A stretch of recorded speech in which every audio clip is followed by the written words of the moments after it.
atau biasa disebut dengan Badan POM. Dan pada akhir video nanti saya akan memberitahu kalian soal yang kemungkinan keluarnya di tahun ini sangat besar.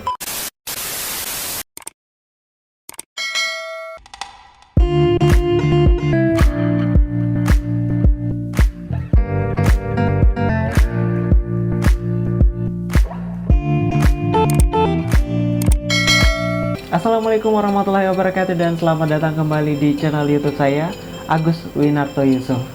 Pada kesempatan kali ini saya akan berbagi tips dan juga informasi buat kalian yang sementara menghadapi seleksi kompetisi bidang yang ada di instansi Badan Pengawas Obat dan Makanan atau biasa disebut dengan Badan POM. Dan pada akhir video nanti saya akan memberitahu kalian soal yang kemungkinan keluarnya di tahun ini sangat besar. Oleh karena itu tonton video ini sampai habis dan jangan lupa untuk subscribe, kemudian juga like dan berikan komentar kalian kira-kira informasi apa yang teman-teman perlukan untuk menghadapi seleksi kompetensi bidang, khususnya untuk yang ada di instansi Badan Pengawas Obat dan Makanan. Oke, sekedar informasi buat kalian, sekitar 4 hari yang lalu Badan Pengawas Obat dan Makanan melalui Instagram ofisialnya telah mengumumkan bahwa SKB akan dilaksanakan dan ada beberapa penyampaian buat kalian yang khususnya akan melaksanakan seleksi kompetensi bidang Badan Pengawas Obat dan Makanan Republik Indonesia.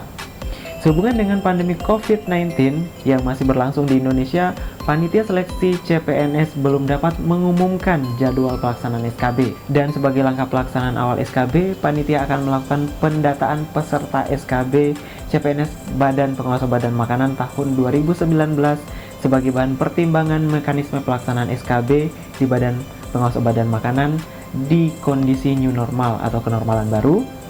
Dan peserta SKB CPNS Badan POM tahun 2019 juga diminta untuk melakukan pengisian kuesioner di bit.ly yang telah disertakan di Instagram official Badan POM, yaitu @bpom_ri, di mana peserta dimintai beberapa informasi kira-kira seperti apa proses seleksi kompetensi bidang yang diharapkan oleh peserta.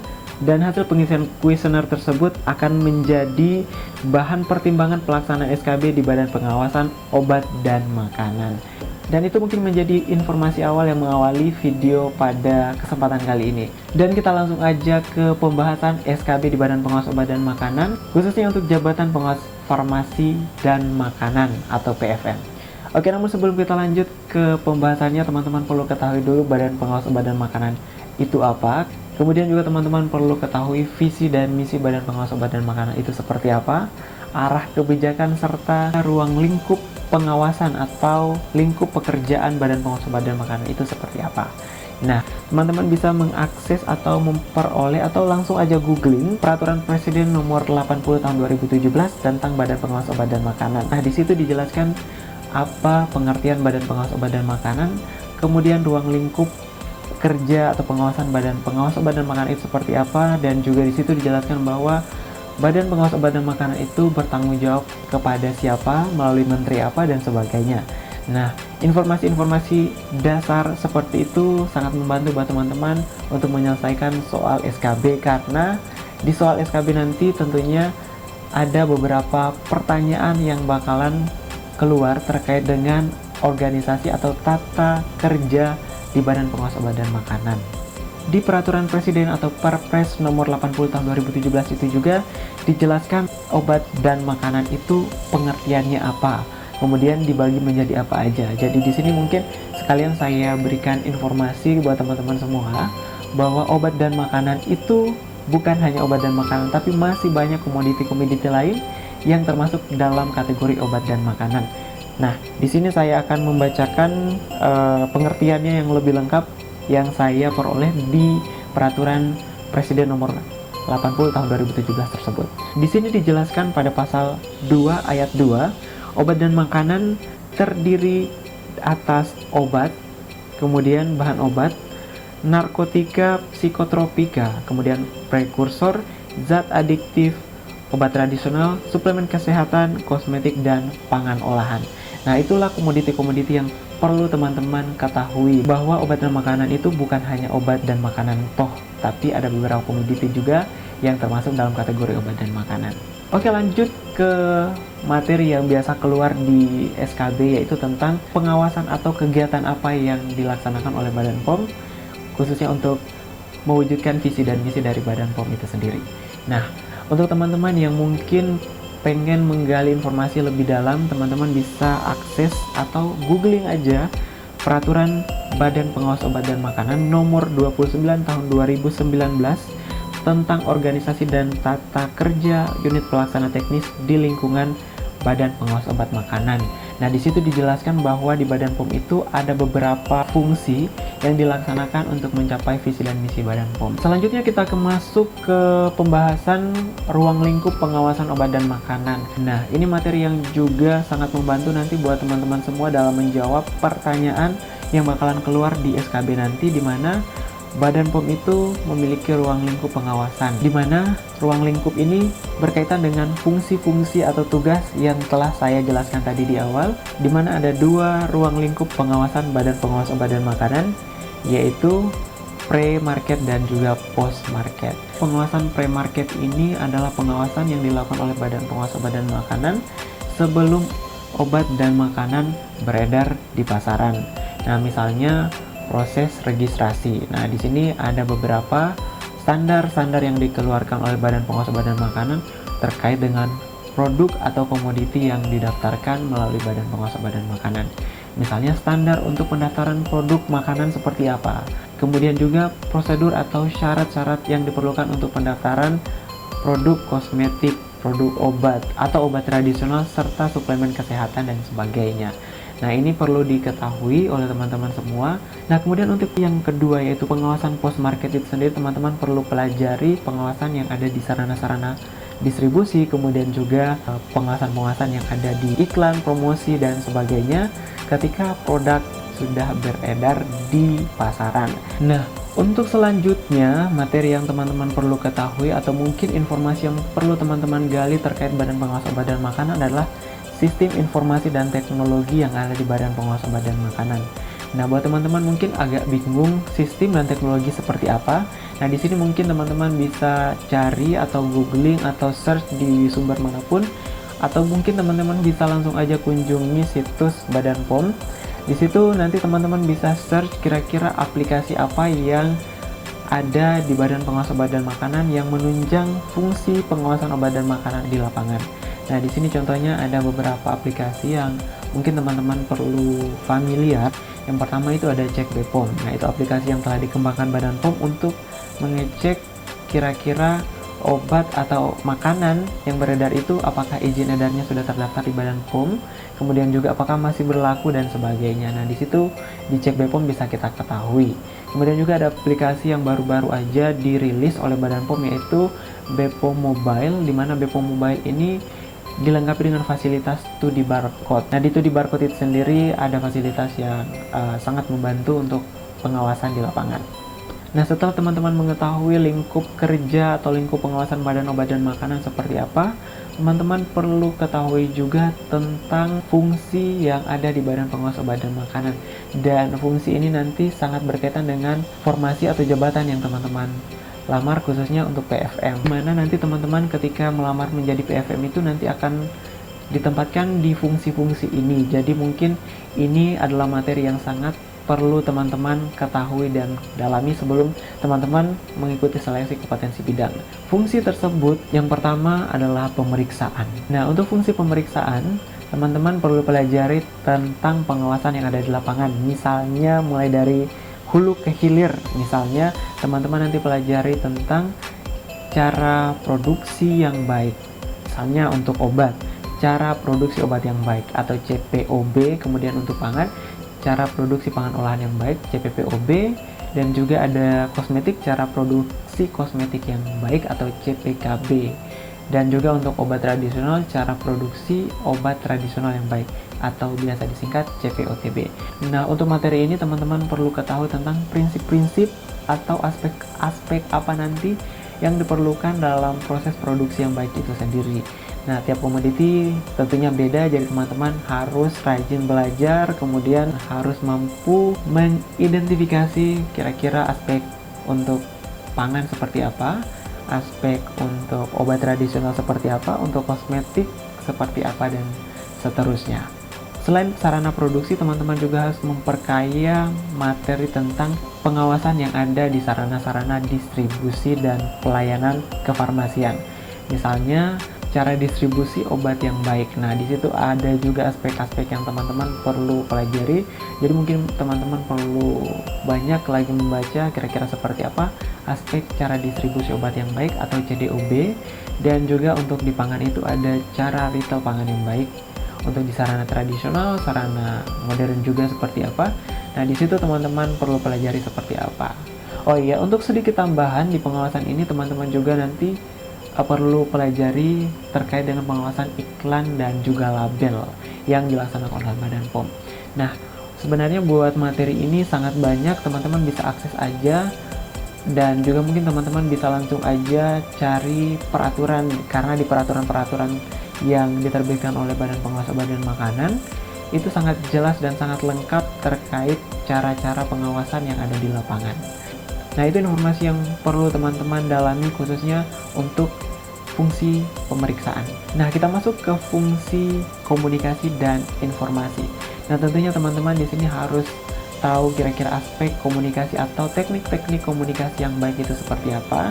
Dimana selain itu teman-teman juga perlu tahu kira-kira seperti apa teknik-teknik untuk melakukan pelayanan publik. Karena di fungsi ini teman-teman nanti akan sering menerima permintaan informasi, kemudian juga pengaduan dari masyarakat. Oleh karena itu materi yang dipersiapkan untuk SKB tentunya teman-teman nanti harus mampu mengidentifikasi kira-kira seperti apa teknik-teknik komunikasi yang baik khususnya untuk masyarakat, dan juga mungkin teman-teman perlu ketahui kira-kira pelayanan publik yang baik itu seperti apa dan juga prinsip-prinsip pelayanan publik yang baik itu seperti apa. Dan selanjutnya ada fungsi standarisasi. Nah, untuk materi SKB teman-teman harus pelajari semua. Jadi no excuse, teman-teman harus tahu semua materinya, mau fungsi apapun itu. Selama masih ada di Badan POM, teman-teman harus pelajari kalau mau dapat nilai yang baik ya tentunya. Oke, kita lanjut ke fungsi standarisasi tadi. Nah, untuk fungsi standarisasi itu ada nanti teman-teman perlu pelajari tentang standar-standar untuk pendaftaran produk-produk. Misalnya pangan, sebelum didaftarkan persyaratan apa yang diperlukan, kemudian kosmetik seperti apa juga persyaratan yang diperlukan, mulai dari persyaratan dokumen, kemudian persyaratan produk dan sebagainya, termasuk labeling dan promosi. Nah, buat teman-teman yang perlu teman-teman dalami, teman-teman harus tahu kira-kira kalau mau mendaftar untuk produk pangan misalnya. Untuk produk pangan misalnya didaftarkan melalui aplikasi atau website yang mana, kemudian juga untuk obat kira-kira di mana, obat tradisional di mana, dan juga mungkin untuk kosmetik kira-kira didaftarkan melalui situs atau website yang mana, dan juga persyaratannya seperti apa. Nah, itu nanti teman-teman bisa pelajari, bisa nanti teman-teman langsung aja googling di peraturan-peraturan Badan Pengawas Obat dan Makanan nomor 29 tahun 2019. Di situ dijelaskan tentang fungsi-fungsi yang telah saya sebutkan tadi, khususnya untuk fungsi standarisasi juga ada di situ. Oke, kita masuk ke fungsi pengujian. Nah, di sini buat yang nanti bakalan kerja di lab, mau itu lab mikrobiologi, lab kimia, lab pangan dan sebagainya, di sini nanti fungsi yang perlu teman-teman dalami. Tapi untuk SKB tetap semua harus dipelajari. Nah, untuk fungsi pengujian teman-teman perlu pelajari tentang Good Laboratory Practices atau GLP.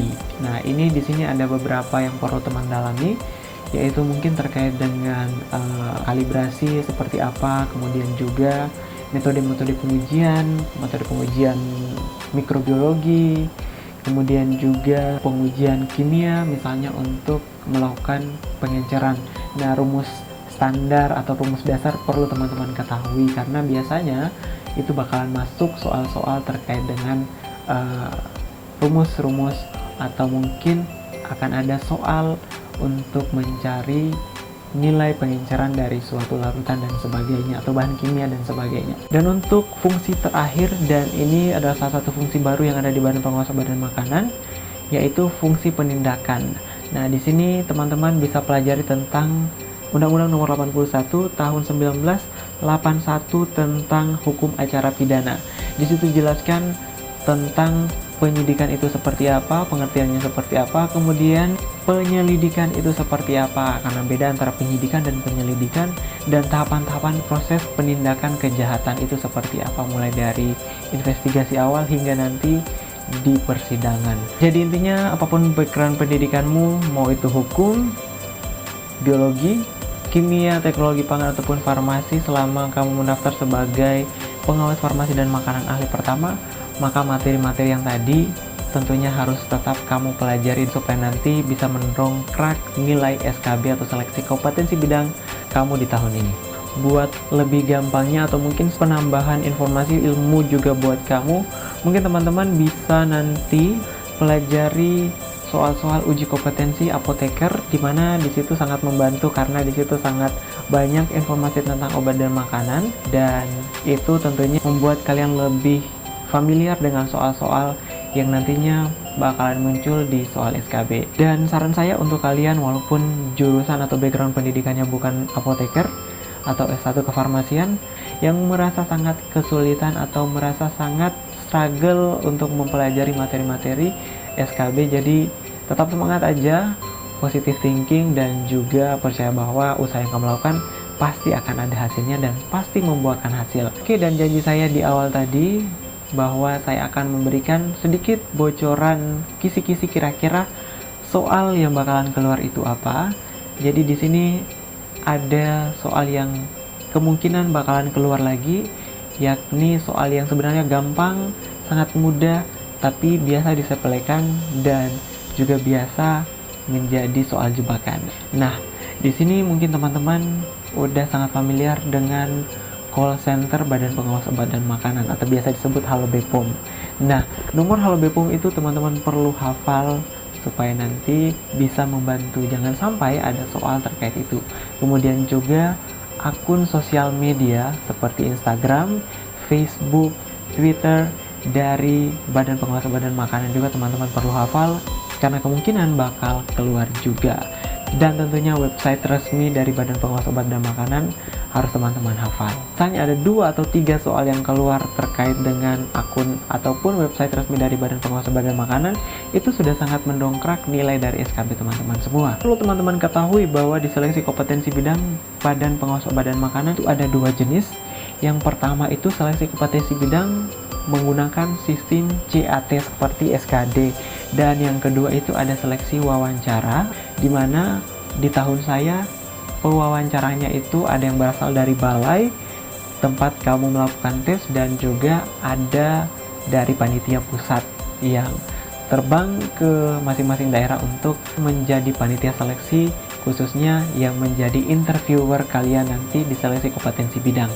Oke, well, untuk video kali ini mungkin cukup sekian, semoga bisa bermanfaat tentunya buat teman-teman semua, dan insya Allah nanti next saya akan membuat video terkait dengan pengalaman dan juga tips-tips untuk seleksi kompetensi bidang untuk sesi wawancara, dan mungkin ada beberapa kemungkinan pertanyaan-pertanyaan apa yang bakalan keluar. Jadi stay tune terus di video saya, subscribe, pastikan nyalakan loncengnya untuk mendapatkan notifikasi dari video terbaru saya, dan tentunya terima kasih sudah nonton video ini dan terus support channel saya.